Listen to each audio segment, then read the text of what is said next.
Hey everyone, welcome back. Okay, so I've got another little short video I'm going to do here. It's in addition to the last two that I did on ranging for hunter field target shooting. One of them I did was on marking your scope wheel with the correct distances, and the other one was on knowing what your holdovers are. And in terms of being able to range your scope, that sometimes can be a challenge, particularly if you have a lesser expensive scope and the depth of field, the distance at which the scope focuses very well on your target, if it's wide. Some of them are too wide. I know that I've had scopes, I couldn't tell the difference between 35 and 55 yards. And that can be a real challenge. You can kind of look away from the scope and then you have to do an educated guess, and then you're not really sure. But if you could narrow that down just a little bit more, if you knew that it was within a certain distance, let's say 10 yards, then your chances of hitting the kill zone are much better. And one way to do that is something I learned by shooting with a lot of people was this item right here. And this item is found at almost every field target range that you're going to go to. And I'll show you what that is.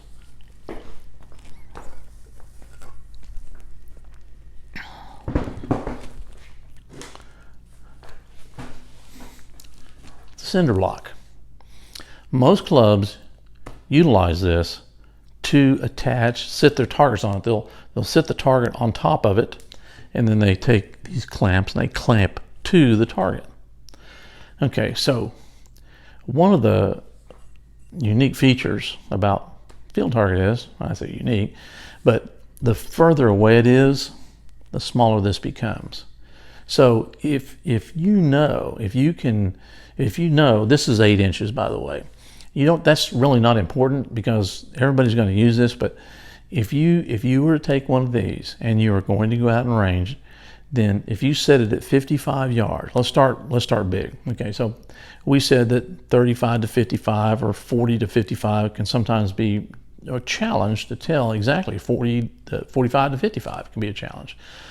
But if you could look through your scope and with the mil dots estimate the distance because you know the height of this, then that's going to give you an advantage.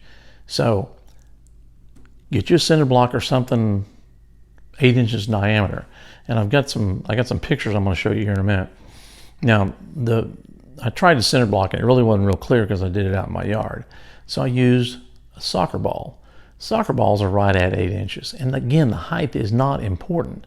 It needs to be something close to this, but if it were 9 inches or whatever, as long as it's something close, that's going to help you determine what distance that you're shooting within a much narrower depth of field. Okay, so let's look at these pictures and you can see, because I placed them at, I think it was 10, 25, 40, and 55 yards.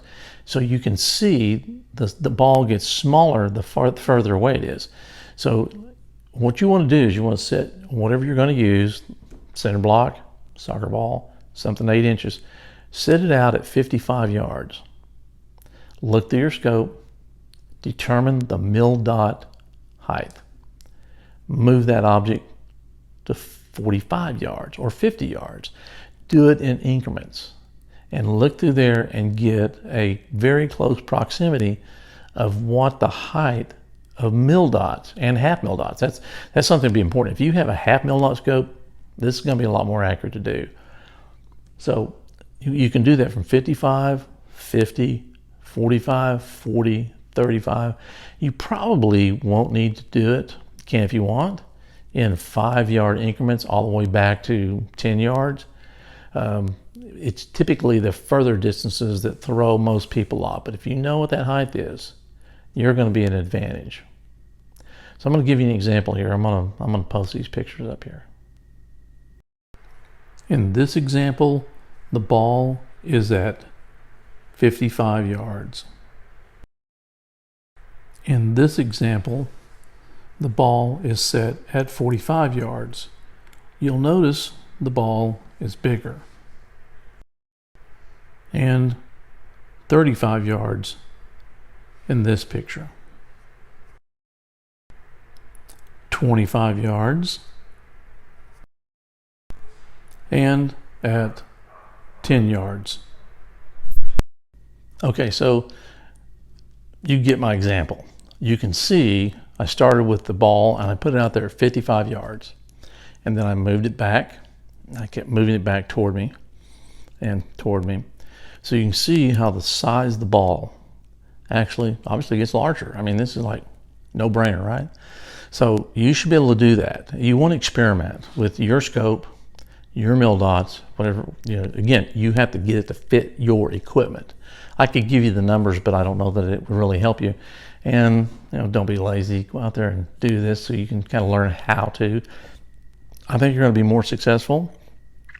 It's not an exception to the ranging of the gun in one of my first videos there, and it's not a substitute for anything else. It is in addition to, particularly if you're making a judgment call on what distance you should use. It should narrow that depth of field and allow you to use a lesser expensive scope, because if you know the distance and you know your holdovers, how can you miss?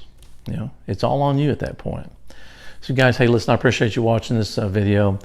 Good luck, and stay healthy. Wash your hands. As we all know, we got this COVID-19 thing going on. It's really cut back on shooting with your friends, shooting with your teammates.